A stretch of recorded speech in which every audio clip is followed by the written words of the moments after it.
today. Thank you, Sally, bless you. And and to have your company, and to be here to share in the experiences of Fiona Mckinnon and Alex Strang, who are here today to talk to us about their experiences from a perspective of organisational wellbeing culture. Alex and Fiona are the co-founders of a company called The Moment Company. And both of them have deep skills and expertise and experience in NLP, as well as being change consultants. But I think the really important thing, and the thing that really excites me in the right way, guys, is their lived experience. So their lived experience of workplace, but workplace culture, workplace wellbeing culture, but also the lived experience of both the good and the bad of what it's like to work in certain organisations based on the way that they behave and they go about doing things. So I'm really excited to hear from both of you today, as I'm sure everybody else is, because that's why they're here. And I'm going to hand over to you two to kick us off and kick the ball around a bit and tell us a bit about your area of expertise in this subject today. Thank you. Very well, thank you. Thank you for that introduction, and hello everybody. And I think maybe like an interesting place, and by the way, I don't want it to feel like we're talking at everyone. I really kind of welcome and invite conversation so that we can learn from all your expertise as well. But I guess a good place to kick off is, as we were talking about there, is just our lived experience. And Alex and I both suffered from burnout. We both worked in the corporate world and in the startup world as well. So we have experience of both those sides of organizations. And you begin to understand quickly, actually, you don't. You reflect over time on the environments that were toxic and where there was bad examples of leadership and bad examples of culture.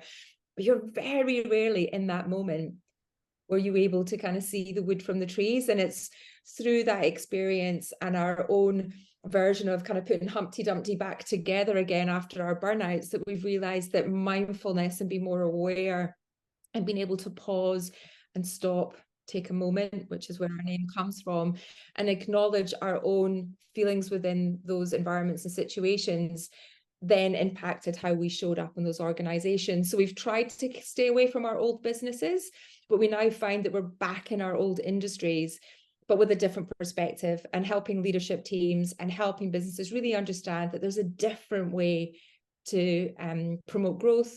There's a different way to be successful. And when we reflect on the fact that the number one cause of time off work is mental ill health and not good well-being, it is a big challenge. Yet 70% of companies have zero budget put aside for well-being.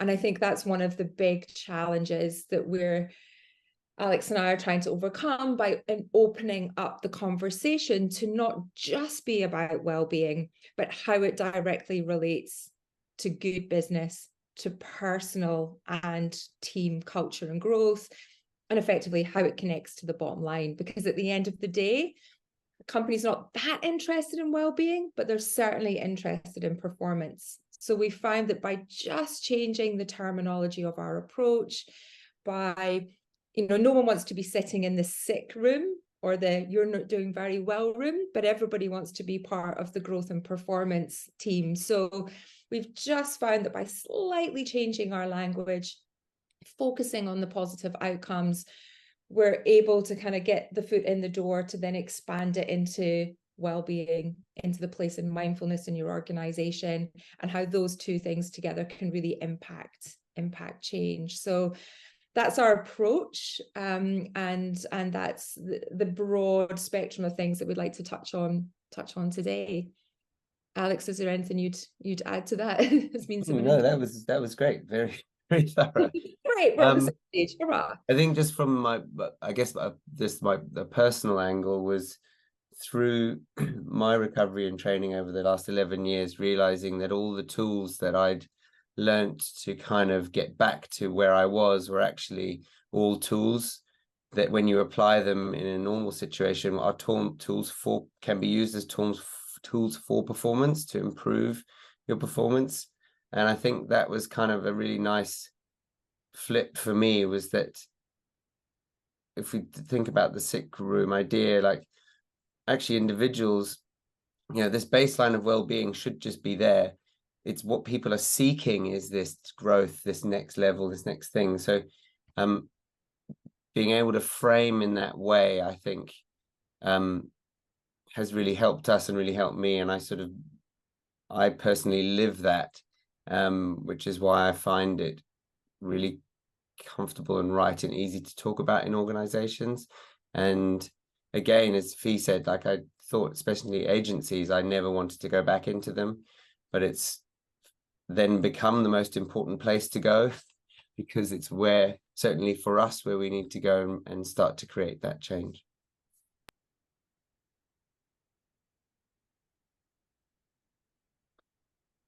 So where do you want to jump now? Steph, did you want to jump into any specific questions, or how would you like to?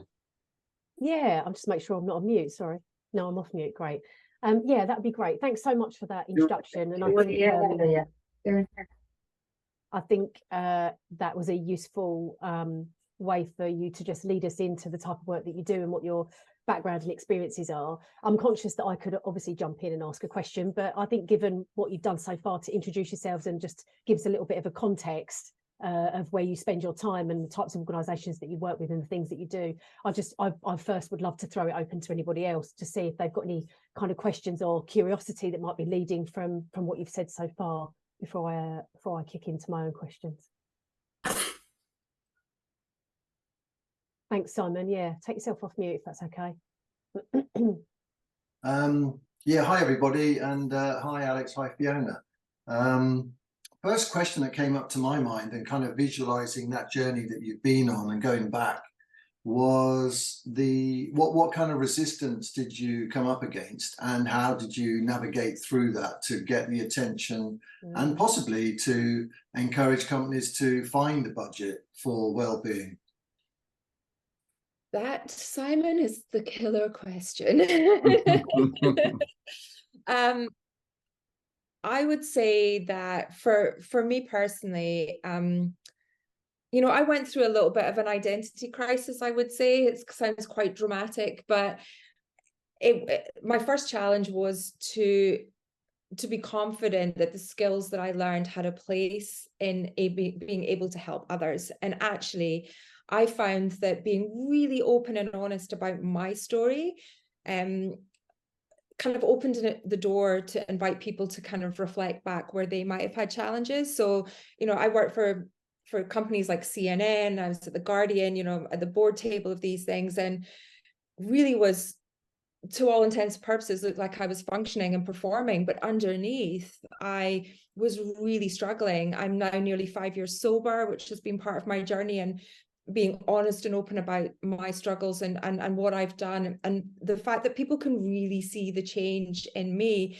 And I always say that the best testimonial for what we do is me, for those people in my previous industry that knew me, because they can understand the change.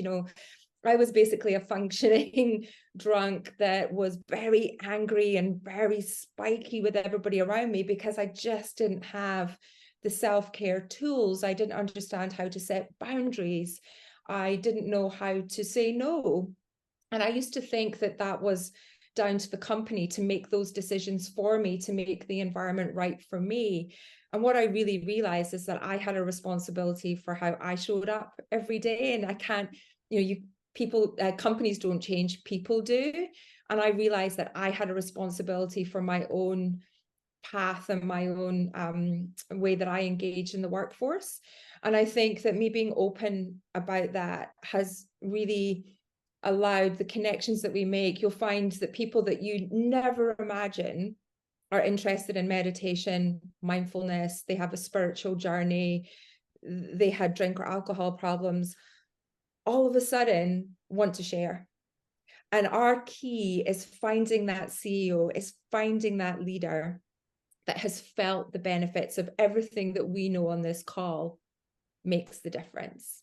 And if you can just crack that, or at minimum make them feel the difference and see the difference in us when we talk to them, that's where we get real engagement. So it's that felt experience.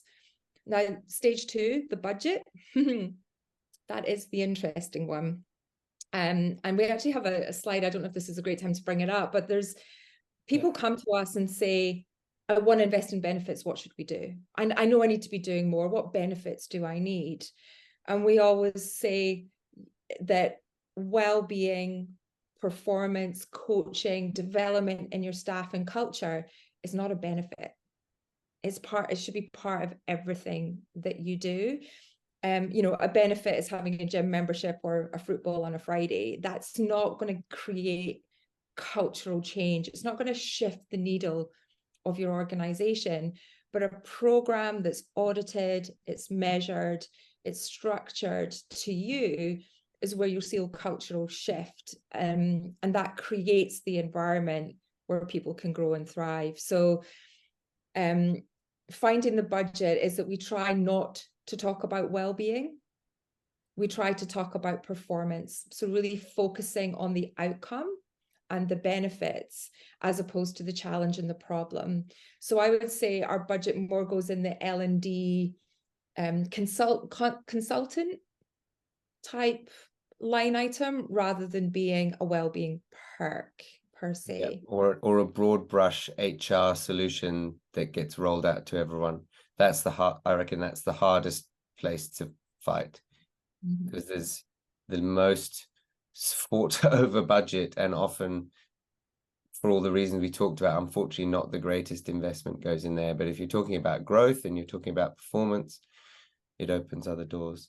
I think resistance is a great word there, Simon, as well, in that, to double down on what Fee said earlier, we kind of started off facing a lot of resistance because we were, I think, trying to push on doors that weren't going to open, and finding those connections and finding people that had that experience, that you can sort of find that by opening up yourself.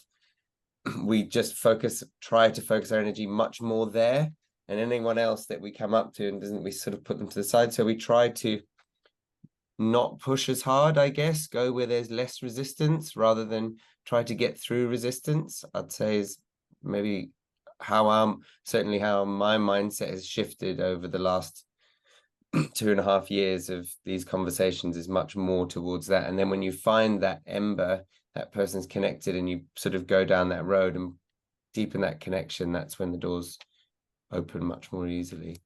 I think there's also something around making the leadership team and the decision makers comfortable as well. So if you're going in and challenging the well-being or the culture of an organization, the natural tendency is for the people responsible for that to feel threatened.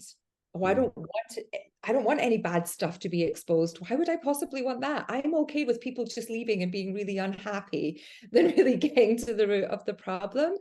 So letting them understand that we're not there to expose problems. We don't just do a survey or a one-off workshop and disappear. We're there to hold their hands through it. We're there to kind of, long-term engagement is really important to us. As we all know, you don't meditate once and all your life's problems are over, or go to the gym once and that's it, you're fit for the rest of your life. It's that consistent, over time, real change that will make the difference. So making the leadership teams understand that it's not a one shot and you're done, but nor is it a challenge or a threat to what they might have already created. We want to build on it. We want to allow them to grow. And so that's another observation that we've had, that 9 times out of 10, the CEO will tell you that 100% of their people are 100% happy 100% of the time. And then when you show them the results, it's a bit of a surprise. But it's the way that it's thoughtfully done, and not just a whoopsie, you've got a problem here, but we go, and here's how we can help you move on from that. And I think those two things combined help those conversations move along. I think, Simon, thank you so much for a brilliantly placed question to start us off. That was such a great question to start the conversation and the flow of the discussion. There's something off the back of what Simon's asked you that I'm curious about, which is in terms of the clients that you've worked with. What examples might you be able to share with us all where actually you've engaged a client, that engagement has led to a deeper interaction and maybe a relationship being built, and then as an outcome you can really see that shift in the demonstration of wellbeing culture and how that's being embraced in the way that they go about doing things. Have you got examples of that at all? Yeah, I can Yeah, jump in with one. Thanks, Alex. With a larger organization, and I think the first thing was that they have a people first culture already. It's kind of already there. I think, again, this whole idea of path of least resistance, that was in place. And so we were sort of talking about ways in which you can double down on that and how can it be shown. And I think there were two sides which are beneficial in this environment, which was the value internally, as in to the people and well-being leading to lower churn and that sort of thing, but also the value externally. How can you use what potentially we do in terms of people care to talk to for recruitment, if you have for PR, to report up to investors and things like that. So there's this sort of showing them the usefulness of the kind of data and of the work that you do is not just about making an individual feel good and that's the end of it. It's like linking down into what that means for the business and then linking up as to what you can do. So I think this double layer, that was really helpful in terms of showing value. And then within there, because it was a larger organization, there was a lot of good stuff already happening all over the place in little pockets.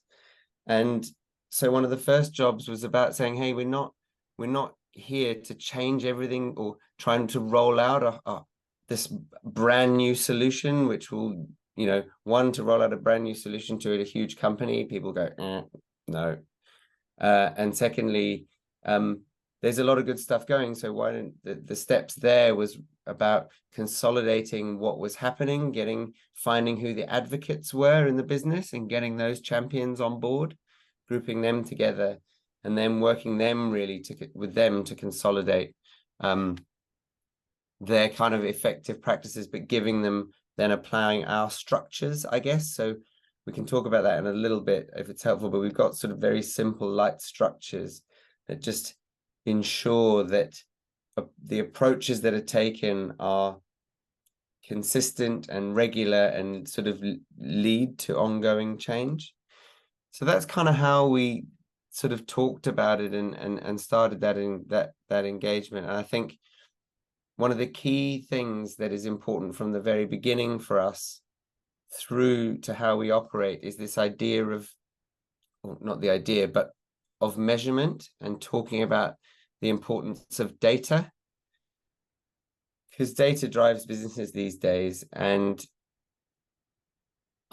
in my early days was a bit like, maybe you'll taint this work by bringing data in, because it should just be about the person. And for me at least, I realized that was certainly hamstrung me in the way that I talked about it. And actually the data is so important, not necessarily, definitely not personal data everywhere, but more aggregated data, and what unlocked it for me was one, it's that the data from individuals, you can work with an individual at a one-to-one level and you can help them, and that's great, but it's the data at an aggregate level that then helps you change environments. That's what kind of helps change culture. It's a bit like, how do we actually get middle and senior managers to take action on environments, on cultures, to say, here it is, look, here are the numbers that show this, blunt instrument, unhappy people because of X, and it's this many. And it's that which I think that data piece from the start, at the very beginning of the conversation, to come through resistance time and again, is like, we measure businesses like data. We want to show you not just where you are now, but the impact of our work. And if it's not working, we don't want to be there either. That gives a level of confidence. And then through being able to use the data to create that change within businesses. And I think that's within here, it's all about doing that, because within the big organization, they'll say, oh, we'd love for this to be everywhere, but you still even have to make the cases within. So you've got your advocates and your champions, and you create little projects within, and you need that data to then go and spread it out. So if that's helpful, that's probably one example I would share of from engagement through to where the levers we've found that have been helpful. I think for me, the data is really important, because people just have comfort in numbers and facts, and then that, because sometimes anecdotally, however, there can still be a lot of power in that as well. And I think I get satisfied. I mean, I'm a data person. I used to work in ad tech, love data, love a spreadsheet. But actually, I get my sort of satisfaction from what we do with the anecdotal side of things as well. So it's important that there's environments where we can capture that. And that's what happens often through our one-to-one. But when you start to find, either through individual coaching and development paths in that way, and also workshops or content that we share, or tips or advice around different techniques that can be used, to manage how certain people are feeling about certain situations, or different times of their job cycle. It's when we see and hear phrases being used, or I took a breath and this is how I felt afterwards, or oh, that technique where you said that initial reaction where 90 seconds after I've got the shock, if I let it pass through my body, I'll be calmer to make a decision. I've got a timer on my phone for 90 seconds and I now do that. And this is the impact that I feel. Love that. And what's even more exciting, that I wish I could share with more people, is when other people reflect back on someone's change from doing that. And you start to see this beautiful ripple effect of one person making that change and the other. It gives me goosebumps. I'm sad. It gives me goosebumps. But when someone reflects back on the change from that individual, and then they see that and how they changed the interaction, that to me is the gold, really, of what we do. And that comes through that more kind of anecdotal sharing. So it's important to us that we encourage people, when you see good behavior in others, share it, tell them, celebrate it, make it part of then how you reward people, make it part of your get-togethers, your team discussions, because as we all know, in the habit formation loop, the more we get the reward and the good stuff, we want to do that good behavior again. So we encourage companies to kind of it has to be authentic, and it has to be consistent in order for that change to be felt. But that's one of the benefits that we've seen is that slight shift in vocabulary, bringing practices into their day-to-day, and share it because they feel better for doing it. And we do share anonymously, show the language shift in like reports that we do. And I should contextualize data, by the way. The simplest data I would say is a show of hands. Like, I'm not talking about like, I don't know, developing crazy data models here. I'm just saying, if you're in a room with people at the very end, the last thing you do is like, how many people, show of hands, would like to do this again? And you've got a stat from that event. Our data's got more advanced now. We measure sort of quarterly and we do all kinds of different stuff, but it's just more that putting some number to something to be able to then serve that back for the next stage to make your case in the business sense. Simon's asking as well, guys, do you collect your data prior to starting a project with the company, or do you collect data as you go through, or both? Both. Yeah. Part of the onboarding is understanding. So we always say, how do you know where to go if you don't know where you are? The sat nav only works if you've got those 2 points. So the very first engagement is to do a baseline survey and to understand where the challenges are. So we will talk to the leadership team and they will tell us their perception. But the most important thing is having that baseline from the organization, and then from there we're able to make recommendations and we're able to understand. Something else that's really important is how the company speaks themselves. What's the terminology that they use? What's the language style?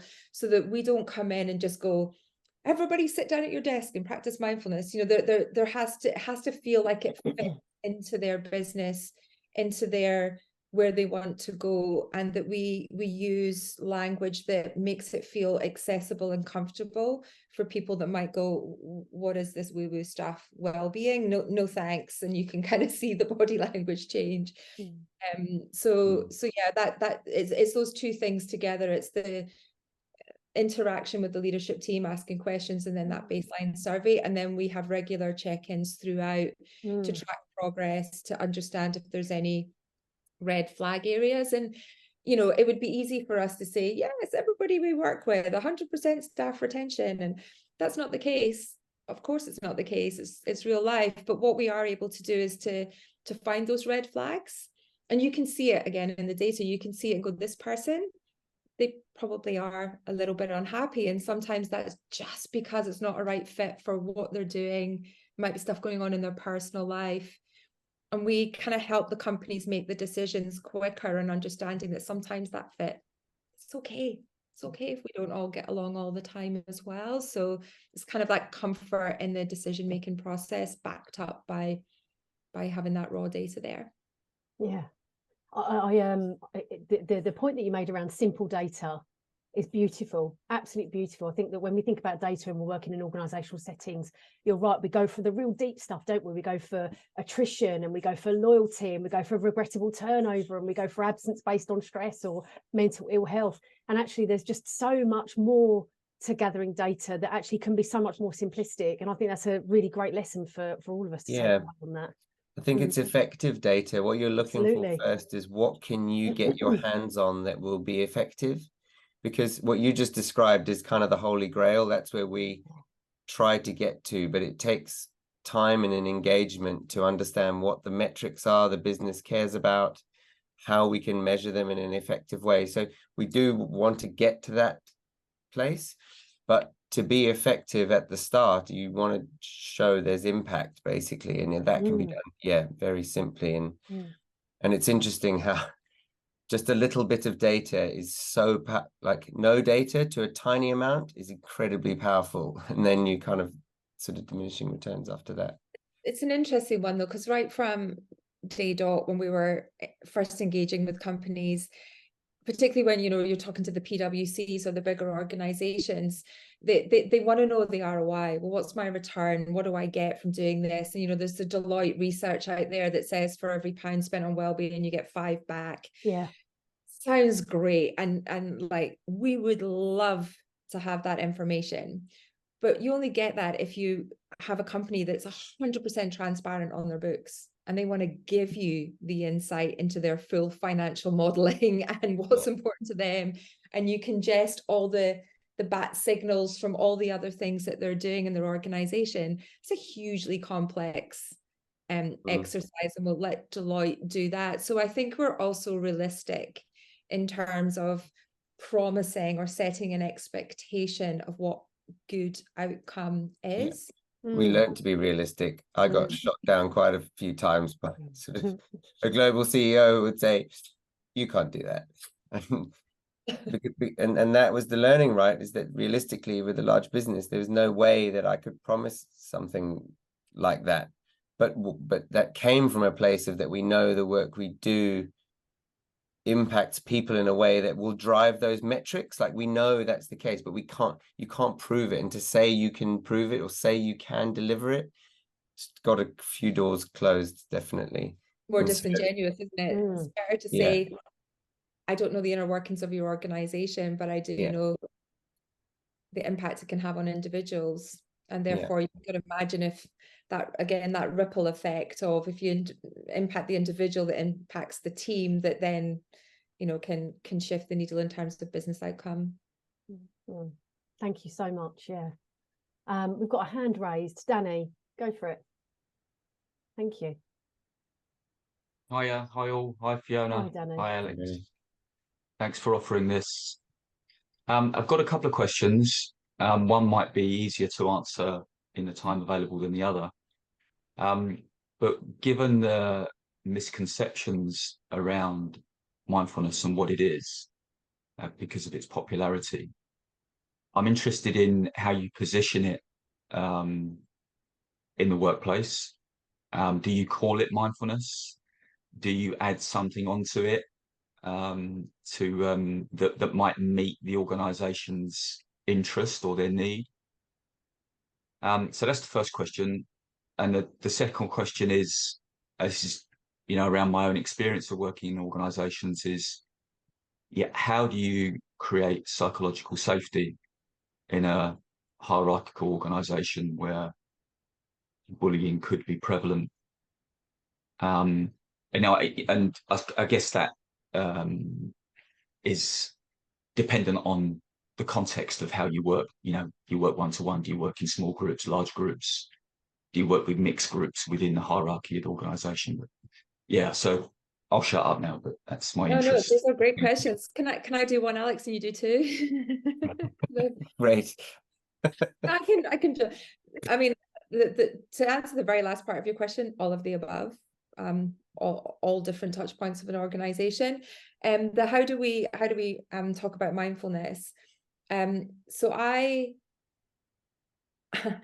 I can go all the way to the spiritual woo-woo. I live in Brighton, right? I can talk crazy, but I can also talk corporate. And what I found is that I can balance who I'm talking to at the time, depending on the audience. But what we have found is that you're right. Mindfulness can sometimes people go, oh, how does that translate to business? And they don't really get it. What we have discovered is that the first thing we did was change our program to performance and well-being. So we put the outcome first. And then when we actually go through the content and we talk about our workshops, everything that we do starts with the same workshop, which is it's all in your head. And we call it mindset. So we talk about mindset rather than specifically mindfulness, although we do talk about the difference between mindfulness and meditation and how it can be brought into the day-to-day. But we found that by talking about open and growth mindset as the first port of call, it really resonated, and people wanted to be able to demonstrate and also call people out. That's a really closed mindset. This is more open. So just that subtle shift in language, and then acknowledging to them then and feeding back to them that acknowledgement of when you're in open and closed mindset is a form of mindfulness. And that awareness is where everything starts. What am I thinking? How am I thinking? I'm going to stop and take a moment and think about that thought. Maybe I can choose to think differently. And we're like, yes, you're on your way. This is your mindfulness journey. So we find that putting it into practical exercises by slightly changing the language to feel more business environment, we can now then start to broaden the horizons of what we then talk about. So our program oscillates between a performance workshop, radical candor, imposter syndrome, and then a well-being, which will be mindfulness. It will be immune system triggers. It will be like we're doing one on humor this afternoon. So we get more playful with it, so that what's really interesting is that people will pick out what resonates them through that different approach. So there isn't like a one fits all bullet for everybody, but you'll find over the course of the months different techniques, different ways of presenting a mindful approach will have different resonance depending on the individual and where they are in their journey. And I think that's really important to acknowledge, that some people, they just don't want to hear it, but if you present it in a way that's a sports analogy or something that's somatic in their body experiencing something, that might be the trigger that they go, aha, okay, I get all that other stuff that came before was all leading me to this aha moment. So I don't know if that answers your question, but that's kind of some observations that I've had along the way. Thank you. Yeah, I'd add a small bit onto that, and I think that was also it was a tricky door to push on, like sell the direct sale of mindfulness into a business and into an individual, which is where the language shift came.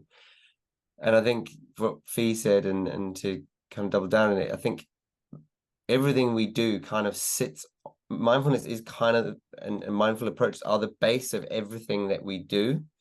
And it's kind of we try to get people to feel it as early as possible, and then we try and point it out. And so I think that's probably how it works for us. but we run mindful meditations. We might not call it that. We don't call it that on day one. Call it a check-in. But really, you know, the gold standard really is this kind of this idea. I think we try and promote that mindfulness isn't just a practice. It's kind of everything that you can do anything in that in a mindful way, and that's kind of what we're trying to transition everyone towards, whether they're comfortable branding it that or not. It's sort of less important, but what we try and do is help people give them labels and stuff so that they can attach to what it is, so you can call it out again when you see it or when we're doing it. So I'd say the last thing on that is that we do kind of build up to it more, and I think after a few months everyone's much more open and accepting, and that's probably a good bridge into the psychological safety question I know you love Alex, that's why of the word. Sorry, what was that? I know you love talking about psychological safety. Yeah. So how do we create it? I think, or support it in organizations?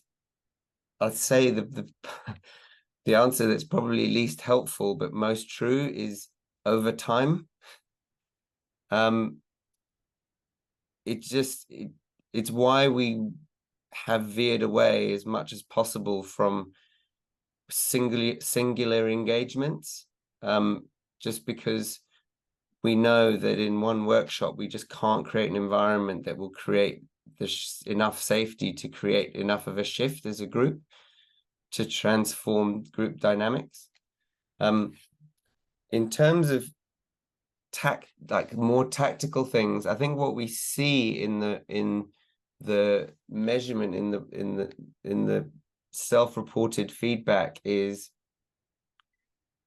the space that we create for people, for the individuals to be around themselves. So be that in breakout rooms, be that in just group discussions on calls and things like that. And where what we find is that after a little while, someone breaks ranks and shares something that surprises everyone. And then we had a workshop, was it 2 weeks ago, Fee, where the CRO, who is very slick sales guy, sort of shared this really incredible thing about how imposter syndrome really affects him in certain situations post-COVID. And it was like this quite a really powerful moment that happened. You can see that kind of thing just unlocked. And so there's no, I think, one thing we've done, but what we see over time and what we've learned is that people are asking for more of the breakouts and more of the group discussion. And I think that in there is what's creating it, as people break ranks themselves.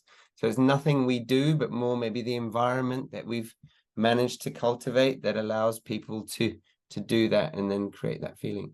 Does that sound right, Fee? That's probably... Yeah, but it's holding that space, I think. I think it'd be naive of us to say that we're able to go in and create that within an organization. It has to be driven from inside, and having that leadership buy-in and vulnerability is really important to demonstrate that. And I think that does create the biggest shift. I would say it's usually sort of month 3 onwards. It takes about 3 months to start to really recognize that people are becoming more comfortable with us, but also with the tasks. It's also really interesting in a virtual world, I think, and I would love to hear, if anyone's got any opinions on that as well.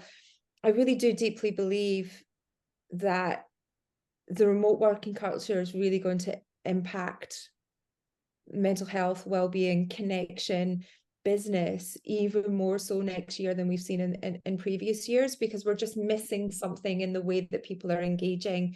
We miss so many cues because we're not in the same room that are non-verbal. And I think that a very small part of what we do when we work with fully remote companies is that we do give them a chance to speak to people that they don't normally get the chance to talk about things that they don't anymore, because there's no water cooler moments. There's no, do you want to walk with me while I get a coffee? There's none of those things that we used to do to create that safety environment and those kind of human connections. They just don't happen unless you've got a meeting in the diary to talk about something specific. So by encouraging interaction in our workshops, by encouraging people to go and talk to people that they don't normally, it's been fed back to us that they find that really helpful, and actually they're excited by the workshops because they get to speak to people that they don't normally engage with. So I do think there's something around that we have to be more mindful of as people are either coming back to work or continuing to work remotely. How do, you know, the psychological safety is taken on a whole different kind of perspective as a result of that. I believe, you know, I don't know if anybody feels the same there. How do you feel about that, Danny? What does psychological safety kind of mean for the work that you do, or your observations? Yeah, I think it's fundamental, and I think the tension that you pointed to is really important, and that being the time that we have. So you said, you know, it can take a couple of months to cultivate the kind of safety that we need to do the real work. So that's the challenge I sense, and you know, I completely agree with what you're saying around how people are in groups and using groups to normalize and to cultivate safe connection. But then the flip side of that is that if we use breakout rooms and we use groups, then you know that's going to take some time. So that's the challenge really, and my sense is that to get people together in workshop format it's a real challenge to get them together for more than an hour at a time, for them to find more than an hour in a working day. I think you're kind of swimming against the tide. So it's, you know, how do we create enough safety within a short space of time? And maybe regular short bursts are better than half days on a less regular basis. And that's, you know, we just work with what we can in the time that we have. I think that's probably one of the biggest lessons we've learned, is just we have to fit into that environment, and we'll always push for more time. But you pushing against the systems just doesn't work. I think I'd like to say that once you're in for a while, you get more influence, and because you're more proven. You had an interesting part of your question on psychological safety was potentially with individuals or teams specifically that maybe have people that are creating the opposite, and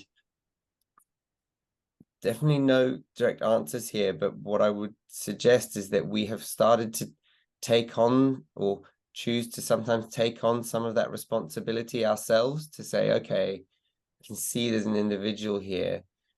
What can we do with our current level of influence to try and address that? But very early stage, I would say, in that kind of thing, you know, probably a while ago, I would have said, I don't know if there's much we can do there. It's kind of hard when there's someone who's so coming down there. But I think now more we try and address individuals and try and understand what's causing their behavior. And I think that's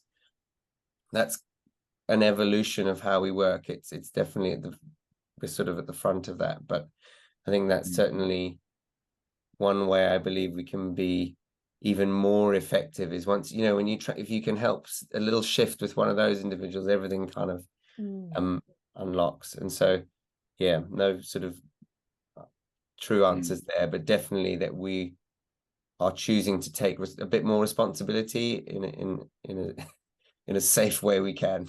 I guess. Well, the truth is that a lot of companies just don't have the skill set internally, and it's you know, another byproduct of the change of the working environment is that a lot of pressure has been put on HR departments to solve all of this and to be the wellbeing experts amongst everything else. And it's just an unrealistic and unfair expectation that they can be the coach, the mentor, the wellbeing, and the HR team. And quite often, as we know, line managers or direct reports can be the cause of friction or a lack of psychological safety. So having a third party come in and support that just helps create a separate bubble where people can be more open and vulnerable. And then, as Alex said, where we can support, we will make that offer. and that's kind of the, I guess, the offering that we give an organization, where it shouldn't be in conflict to their HR department. It's separate. We're a separate skill set. We're a separate consultancy group for their. That's a key part of how we sell, by the way, as a third party that can come in and ask questions. People are more open sometimes than with us than they would others. We don't have biases. We are not entrenched in ways of being and so on. So that's a key way we present ourselves as a benefit. Fantastic. Thank you so much. Yeah. I think thank you. Yeah, really good. Thanks, Danny, as well, for those questions. I think that's really drawn out some key points, I guess, around this whole topic of psychological safety and the approach that you use when you're working in the organisational setting. Something came up for me around what you said, Fiona, in terms of the offline-online stuff, right? And since COVID, you know, I'm sure for the rest of our lives we'll be saying since COVID. But there's just something that's come up for me around that you talked about, and the word time's come up quite a lot in different contexts, because it does make a big difference, doesn't it? How much time you've been spending with one particular client, organisational client, and what that relationship's like, and how deep that's gone in terms of the trade-off for how much time they're willing to give you. And then to Danny's point, you know, if that trade-off then starts to look like you're moving away from those 1 hour sessions into half days or full days that are actually face-to-face, the online stuff then starts to work in a slightly different way, doesn't it? Because you've got that kind of hybrid that's going on, but it just takes time to really develop those discussions. And something that I've seen, I think more recently, maybe in the last 12 months, is that the organisations that are developing, you know, relationships with people like you, the Moment Company, they're taking on some of those tools and those techniques that you're teaching, and they're trying to embed them in their ways of working, which is shifting the culture of online conversation. So, for instance, starting their team meetings off with a 5-minute moment of reflection. And that is, whilst I get what you're saying, you wouldn't pick up the cues still, you wouldn't necessarily be able to speak to the body language. The culture that they're changing within that online setting is shifting slightly for the better, because I think all of us would maybe recognise that online's here to stay, right? And hybrid working is here to stay. But yeah, it's such an interesting topic. Annie, do you want to share your thoughts on that? Yeah, I'm just listening with real interest, because I have a day job that I work in children's services and a local authority, and then I also do some self-employed mindfulness stuff outside of that. But I have been delivering with my other hat on workplace mindfulness in the organisation that I work within, and pre-lockdown that was face-to-face, and we're spread across a big rural geographical area, so I think a lot of people would say I can't make it to that, but since we moved everything online, and it's pretty much stayed there. We get people from right across the county that join, and I also host a weekly mindful space on a Wednesday lunchtime. And what's really interesting to me is the power of that holding space. And often I think, I mean, I've been prepping this morning something that I'm running next week, and I always think, and it's my own imposter syndrome, I guess, well, it doesn't look like anything on paper, but it totally relies on the kind of back and forth in the Zoom room sort of thing. And it's almost like smoke and mirrors, really, because you think, what is that? But just the power of holding space for people, even online, I've had to kind of think, wow, there's really something to that. And almost the power of kindness to just, and you were talking, Fiona, about the watercolor moments, that, even when you have a bit of a chat in a meeting, it still feels all business. There's none of the niff-naff around the edges. We've lost that bit, which is the stuff that really greases the wheels. And so my lunchtime weekly session, as everyone's coming in, we always have a little bit of a chat at the beginning and a bit at the end. And I still have people that come up to me when I'm back in County Hall in the main campus and go, Annie, hi. And I think, because my memory's going, I just think, I've got no idea you are, but there's somebody, because I'm always very relaxed when we practice about them having the camera off. There's somebody that have been meeting and joining us for weeks and weeks and weeks, and there is that genuine connection. It amazes me, actually. That said, I personally insist on trying to meet my own team for their one-to-ones, because I just think there's nothing quite like laying eyes on each other. But I think if it means between people engaging and not, there's some real power in the online stuff as well. Thank you for that, because it's so true, and you know, we wish that we could do more one-to-ones, face-to-face, for sure, but our clients are global, so it's just not always possible. But just at the very end, when you said about holding space, I just wanted to say one other thing on that. We don't even have to do it live to understand the impact of our message. And so I do a lot of crazy stuff on LinkedIn. Alex does 2 check-ins and a checkout every week on our Instagram. They're often recorded. We don't know if people are watching half the time, but I then go back into London, or I might go into the real world, and people I haven't seen for years says, loved your video last week. I really saw that really affected me. Or I always watch Alex's checkout. I'm using this technique. And no idea, to your point, of the impact that you're able to have on somebody else, and how they might, just that one thing might get through to them that might set them on their own curiosity journey. So we just try to be as consistent as possible, and just ensuring that we just have short accessible moments that just allow people to just kind of reflect on themselves a little bit, how mindfulness might fit into what they do every day, and just hold that space. So you don't even some of that is and I know I really felt it early on, some of that is just putting myself out there that, and I also do this. And you know, I've had people come to courses that I've led that have at the end have said, I never thought I'd be the sort of person to like meditate, and some I suppose you could say really unlikely colleagues in a way, in, you know, within a council environment. But just also, I think the benefit, if you get so far through your career and you've experienced your own challenges with resilience, and I just think I kind of am all right to just kind of put myself out there now. But you know, early on, it was that stepping over the threshold and doing that, and just thinking, however it lands, it lands. But the power of your own story, you know, is I think, I don't know, just that openness, isn't it? That psychological safety, and thinking, you know, just put it out there, and how people respond to that is so powerful, I think. Absolutely. Thank you so much. That invitation to, it's almost giving permission for somebody else to reflect back on how they're feeling because you've been vulnerable. It's, yeah. Well, congratulations on everything you're doing to hold that space. And it is so important.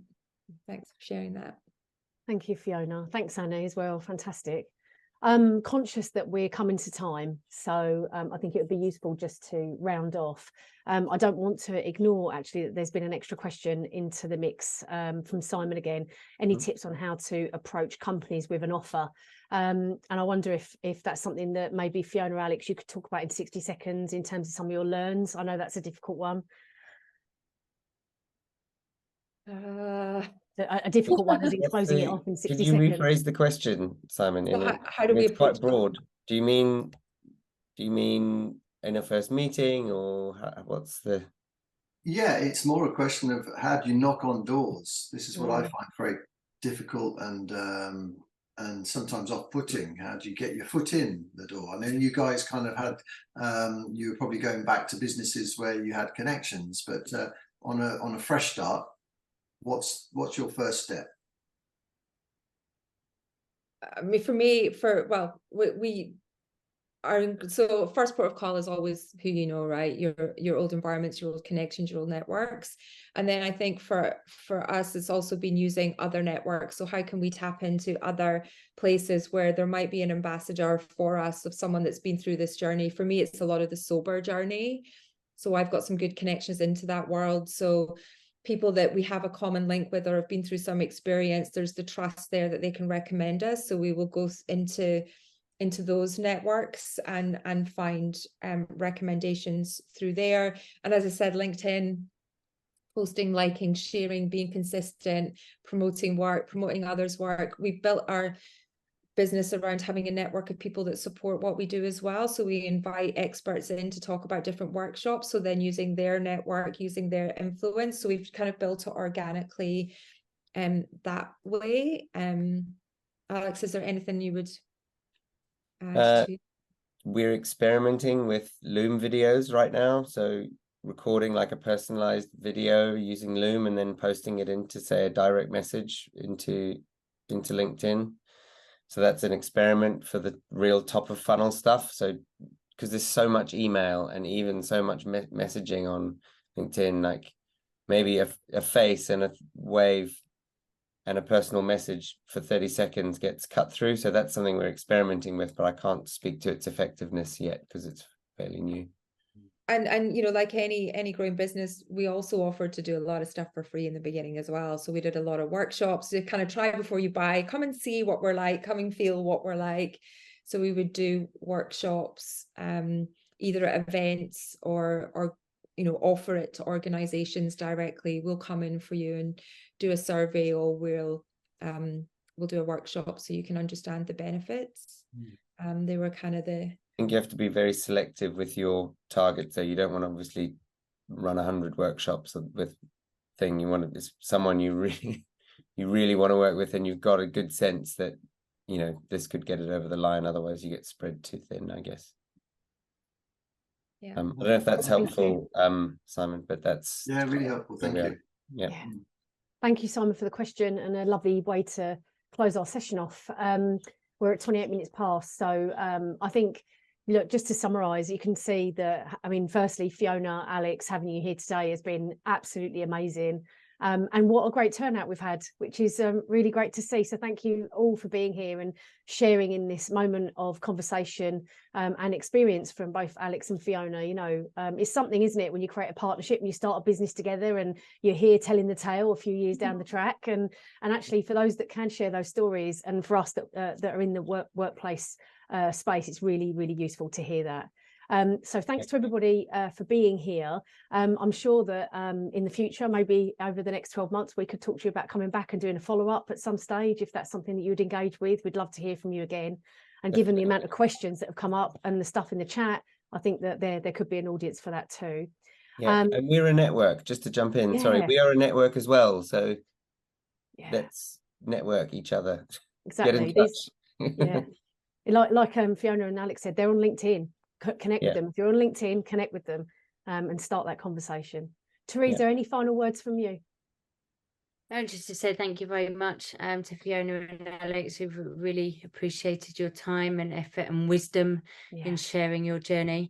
And thank you for your honesty as well, and for sharing your vulnerabilities. As you know, that's, as you were saying, it's that human element that creates that psychological safety, so that allowed the rest of us to chip in with questions. So thank you very much, and thank you, Steph. No problem at all. Everybody else for being here. Yeah, thank you. And I just want to mention this, Annie, because you said you work in public sector. I don't know if anybody saw it, but the Mindfulness Initiative did an amazing presentation last week on, you're nodding, brilliant, on mindfulness in Westminster. Definitely worth a look. I want to see that. Pop to their website. I dream about that. Yeah, they're about to produce their report, and I think there might be a recording that people can get their hands on. It was a fantastic session, hour and a half, absolutely brilliant. So yeah, just sharing that with you too. Thank you. Okay, thank you so much, everybody, and thanks Fiona and Alex. Absolutely fantastic. Great to have you here. Thank you. Bye, guys. Thank you. Bye.